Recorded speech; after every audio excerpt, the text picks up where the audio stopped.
No one saw it coming. Chaos unfolded in Barcelona at the 2025 Formula One Spanish Grand Prix, and Ferrari was right in the center of the storm. The spotlight, though, unexpectedly shifted to Charles Leclerc, who capitalized on a late-race twist to clinch back-to-back podium finishes. While Ferrari had one reason to smile, it was a weekend to forget for Lewis Hamilton. He finished sixth, later describing the experience as his worst ever when it came to handling the car. The mood in the Ferrari camp was tense. Team principal. Fred Vasseur finally broke his silence, aiming to clear the air about what really went wrong. From the outside, it looked like Hamilton started strong, representing Ferrari's hopes and taking the front for the red team. But the real pressure didn't come from rival teams. It came from someone in the same garage. Charles Leclerc, known for his bold racing style, was just behind Hamilton from the moment the lights went out. Every braking zone and chicane exit, Hamilton could feel that red car breathing down his neck. It wasn't long before the tension became unbearable. By the 9th lap, the team began weighing a tactical decision. Should they switch positions? Behind the wheel, Hamilton was already having trouble. He radioed the crew complaining about the rear of the car slipping, an issue that made it tough to hold speed and keep control. Meanwhile, the gap between Hamilton and the front pack was growing. Over 10 seconds separated him from the leaders, and his frustration was written all over his driving. Even when a safety car offered a lifeline to close the gap, Hamilton couldn't make it count. Things took an ugly turn in the final few laps. Nico Hülkenberg from Sauber made a late move, slipping past Hamilton just before the race's end. That added more pain to what was already a tough afternoon. Still, there was one stroke of luck.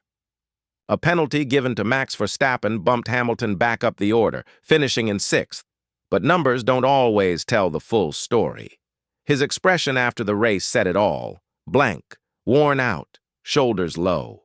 This wasn't the look of a driver who felt satisfied with his performance.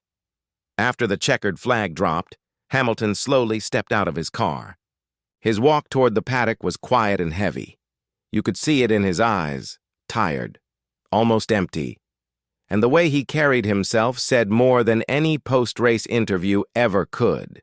The 7-time world champion, who has seen every kind of race in his career, looked more confused than upset. When Sky Sports approached him, his answer was short and flat. Not really. It wasn't a good day. Strategy was fine. The team worked hard. That's all. It was clear he didn't want to talk. Reporter Rachel Brooks tried to lighten the mood by saying, "I hate seeing you like this," but her words triggered an emotional crack. Hamilton couldn't hold it anymore. "What do you want me to say? It's just been a bad day. There's nothing more. It was tough, that's it. No point explaining. You didn't cause it. I don't even know how to describe it," he replied bitterly. His gaze looked lost, as if his mind was still running laps around the Barcelona track. For a driver known for his cool head and smart driving, this version of Hamilton seemed far removed from the legend fans are used to seeing. When asked if the team might be able to figure out what went wrong with the car, he didn't show much hope. He just slowly shook his head. "I don't think we'll find an answer. Maybe it's me. I've no clue why it felt so bad. Worst race I've had in terms of balance," he whispered, more to himself than anyone else. Not long after, Ferrari's team boss, Fred Vasseur, stepped into the media spotlight. With questions flying around on social media and paddock talk heating up, he had to take control of the situation. In multiple interviews, including one with Motorsport Week, he addressed the storm around Hamilton's performance. According to Vasseur, the issue had less to do with Hamilton being new to Ferrari or a pit stop gone wrong. The problem was more mechanical and centered on the SF-25 car itself. Fred Vasseur didn't hold back when asked about the criticism swirling around Hamilton's performance. "You're experienced enough not to judge based on the first few words a driver says," he told reporters firmly. His message was clear. Don't blow things out of proportion. He added that if someone was trying to stir up controversy, they were looking in the wrong direction. From his point of view, Hamilton's drive wasn't as bad as it looked to some. He pointed out that Hamilton was still ahead of George Russell for most of the race. "I don't think Russell called it a disaster," Vasseur said. Then he mentioned an issue that occurred with the car just before the safety car came in, something that affected performance but didn't entirely show on the timing screens. There was a problem, yes, but Hamilton still managed to stay ahead of Russell for 45 laps. This isn't the first time Ferrari's had technical problems this season.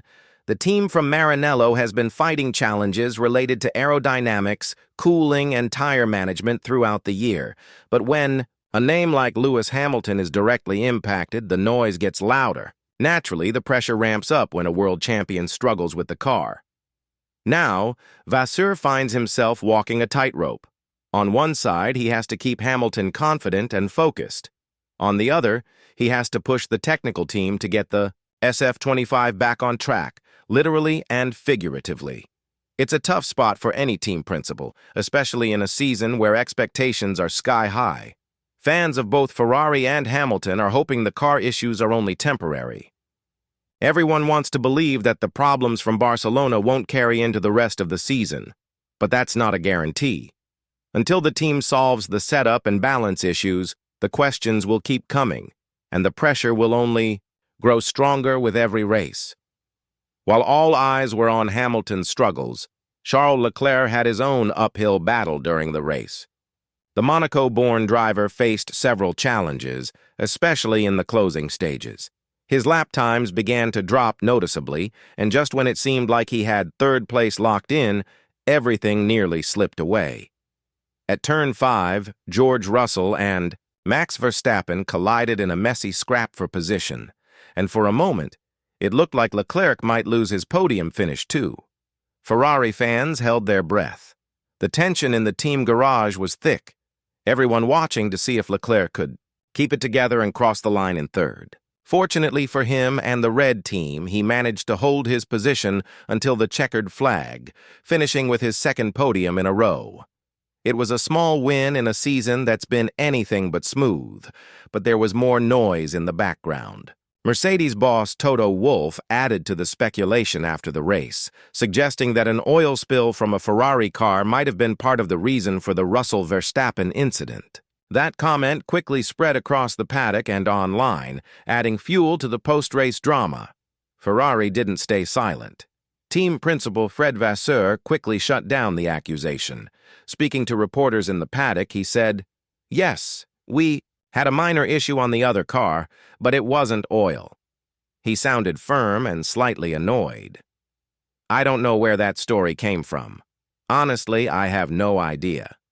Despite all the pressure and a noticeable drop in his car's performance, Leclerc's ability to hang on until the end brought some relief to the Ferrari side. It was a race that exposed weaknesses in both cars, but also showed which driver was still managing to deliver under pressure. Away from the racetrack, former teammate and now Sky Sports F1 analyst Nico Rosberg finally weighed in on Hamilton's difficult weekend. Rosberg, who knows Hamilton better than most, didn't hide his surprise. "It was hard to watch," he admitted. "He looked completely off the pace. That's not something you often see from Lewis." Rosberg explained that while Hamilton sometimes has average qualifying sessions, he usually turns it around in the race. But this time, nothing clicked. It wasn't just a lack of speed. It was like something was missing altogether, he said.